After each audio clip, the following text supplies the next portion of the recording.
रक्षाबंधन भावा बहिणीच्या पवित्र नात्याचा जणू सोहळाच असतो.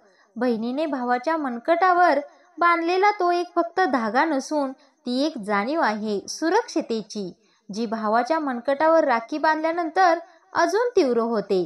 ती एक भावना आहे आपुलकीची, आजन्मासाठी बांधलेला तो एक जणू बंधच आहे. ही कथा आहे गौरी आणि तिच्या भावाची. या वेळेला गौरीच्या बाबतीत यातलं काहीच घडणार नव्हतं. दरवर्षीप्रमाणे ना यावेळी तिचा भाऊ राखी पौर्णिमेला तिच्या घरी येणार होता, ना ती माहेरी त्याच्याकडे जाऊ शकत होती. दरवर्षी राघव राखी पौर्णिमेला गौरीकडे अगदी 2 दिवस आधी यायचा. आपल्या सासूरवाशीन बहिणीचं सुख दुःख वाटून घ्यायचा. 4 आधाराचे शब्द तिच्या ओंजळीत टाकून वाऱ्यासारखा निघून जायचा. राघवचा फार जीव होता गौरीवर. एकुलती एक धाकटी बहीण म्हणून राघव गौरीचे फार लाड करायचा. याही वर्षी त्याने येऊन मायेच्या ओलाव्याच्या चांदण्यांची उधळण आपल्यावर करावी आणि आपण त्या मायेच्या ओलाव्यात न्हावून निघावं अशी तिची फार इच्छा होती. पण ही इच्छा असूनही या सोहळ्याच्या बासरीतून यावर्षी या भाऊ बहिणीच्या आयुष्यात आनंदाची धून ऐकू येणार नव्हती. याच साऱ्या विचारांचं वादळ गौरीच्या मनात घोंगावत होतं. भावाच्या आठवणीने तिचा ऊर भरून येत होता आणि गौरी त्या आठवणीतल्या कडू सत्यात हरवली. त्या घटनेला 6 महिने उलटून गेलेत. त्याच्या जखमा आजही सगळ्यांच्या मनात तीव्र वेदना देऊन जातात. 6 महिन्यापूर्वी राघवच्या गाडीचा खूप मोठा अपघात झाला होता, ज्यात त्याच्या डोक्याला जब्बर मार लागला होता. तो फक्त राघवच्या डोक्याला बसलेला मार नव्हता, तर तो वार होता घरच्यांच्या सगळ्यांच्या मनावर झालेला.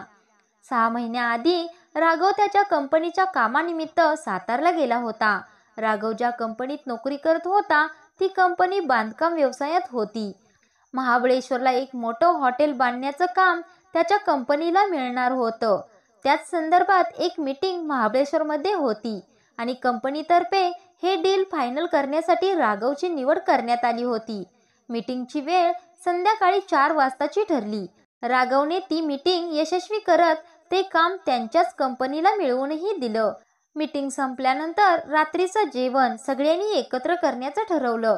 राघवनेही त्याला होकार दिला. मीटिंग झाली, जेवण झालं, पण या सगळ्यात राघवला तेथून निघायला फार उशीर झाला. अंधारात घाट उतरणं कोणत्या संकटापेक्षा कमी नाही.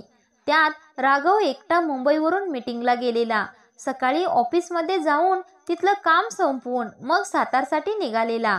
राघवने त्याची कार काढली व सावधगिरीने घाट उतरायला सुरुवात केली.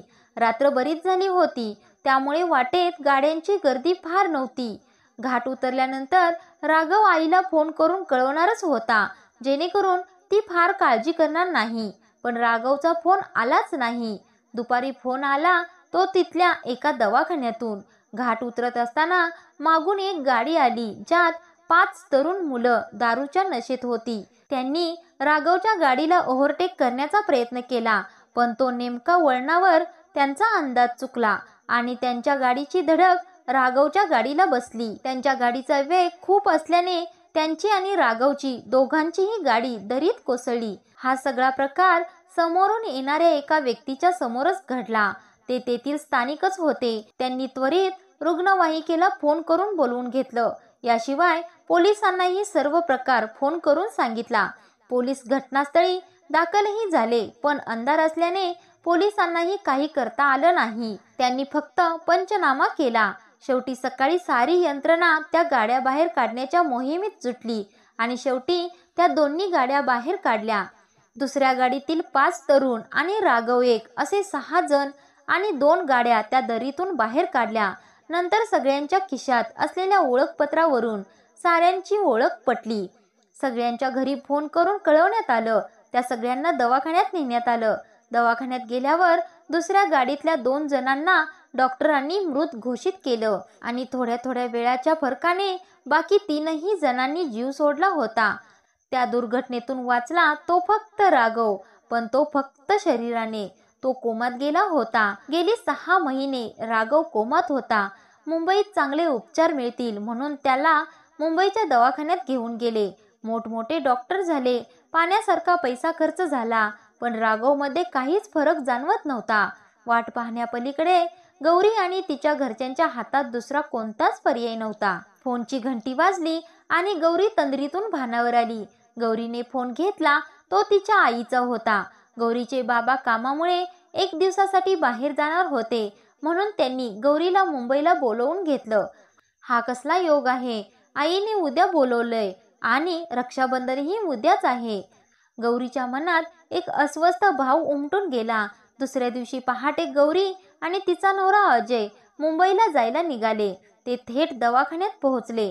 राघवला पुन्हा पुन्हा त्या अवस्थेत पाहावं लागतंय यासारखे दुसरे दुर्दैव ते काय असणार. अजय, गौरी आणि गौरीची आई असे सगळेच राघव जवळ बसून होते. तेवढ्यातच डॉक्टरांनी गौरीच्या आईला राघवचे काही रिपोर्ट्स दाखवण्यासाठी बोलवलं. अजयही त्यांच्यासोबत गेला.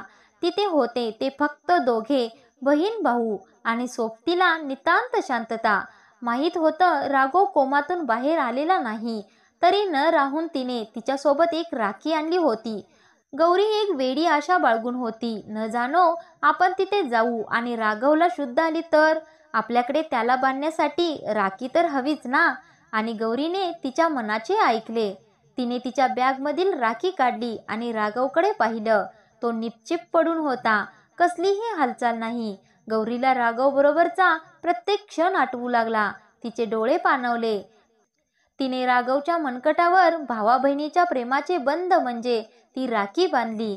तिला अश्रू अनावर झाले आणि तिने राघवचा हात आपल्या हातात घेत तिच्या भावनांना अश्रूमार्फत वाट मोकळी करून दिली. तिचे अश्रू डोळ्यांच्या कडा ओलांडून वाहू लागले. तेवढ्यातच राघवच्या हाताच्या बोटांची हालचाल झाल्यासारखं गौरीला जाणवलं. गौरीने चटकन राघवकडे पाहिलं तेव्हा त्याच्याही डोळ्यातून पाणी येत होतं. 6 महिन्यात पहिल्यांदाच राघवने हलकीशी का होईना पण हालचाल केली होती. रडण्याच्या मार्फत तो व्यक्त होत होता. गौरीने लगेचच डॉक्टर, नर्स, अजय, आई साऱ्यांनाच आवाज दिला. डॉक्टरही लगेचच आले. त्यांनी राघवला तपासलं. राघवने पहिल्यांदा डोळे उघडले होते. राघव कोमातून बाहेर आला होता. त्या एका राखीच्या स्पर्शाने त्याच्या संवेदना जणू जाग्यात झाल्या होत्या. जणू काही मनकटावरची ती राखी राघवला सांगत होती, राघव उठ, तू गौरीला वचन दिलं आहेस तिच्या सुरक्षतेचं. तू ते पाळणार नाहीस का? दरवर्षी तू तिच्याकडे जातोस. उठ, बघ तिच्याकडे. आज ती तुझ्याकडे आली आहे. तू तुझं वचन विसरला असशील, पण तिचं तुझ्यावरचं प्रेम, तुझ्यावरची माया कमी झालेली नाही. गौरीच्या मनातील भाव जणू त्या राखीने तिच्या भावापर्यंत पोहोचवला होता. राघवच्या तब्येतीमध्ये सुधार झालेला होता. डॉक्टरांनी काही दिवसातच राघवला घरी सोडलं. मग त्या बहीण भावाने रीतसर त्यांचा रक्षाबंधनाचा सण साजरा केला. हा प्रसंग भावा बहिणीच्या अतूट बंधनाचे उदाहरण होऊन गेला. तर मित्रमैत्रिणींनो, राखी हा नुसता धागा नसून तर ते प्रेमाचे एक प्रतीकच आहे. या व्हिडिओमधील कथा तुम्हाला कशी वाटली कमेंटमध्ये नक्की सांगा.